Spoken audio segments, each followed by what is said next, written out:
ഉമ്മ മരിച്ചിട്ടുള്ള ഫീലിംഗ് അനുഭവിച്ചിട്ടുണ്ടോ?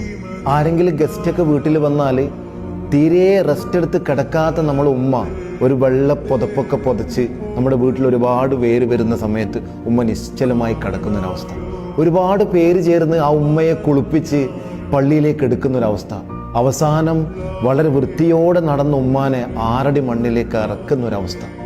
ആ സമയത്തൊക്കെ ശരിക്കും പറഞ്ഞാൽ നമ്മൾ ഒരു തരിപ്പിലുണ്ടാവാം. അതും കഴിഞ്ഞ് ഉമ്മാൻ്റെ മരണത്തിന് ശേഷമുള്ള 3-ാമത്തെ ദിവസം ആ പരിപാടികളൊക്കെ കഴിഞ്ഞിട്ട് നമ്മളൊരു ഒറ്റപ്പെടലുണ്ട്. ഉമ്മ ബാക്കി വെച്ച ഒരുപാട് ഓർമ്മകൾ, ഉമ്മാൻ്റെ മണങ്ങളുള്ള മാക്സികൾ, ഉമ്മാൻ്റെ തട്ടങ്ങൾ, അതൊക്കെ നമ്മളോട് വിളിച്ചു പറയുന്ന ഒരുപാട് ഓർമ്മകൾ. അതൊരു വല്ലാത്തൊരു ഫീലാണ്. ലോകത്ത് നമ്മളെക്കാൾ നമ്മളെ സ്നേഹിച്ച നമ്മൾ ഉമ്മയല്ലാതെ മറ്റാരും ഉണ്ടാവില്ല. Home is dark without mom. ഉമ്മയില്ലാത്ത വീട് ശരിക്കും വല്ലാത്തൊരു ശൂന്യതയാണ്.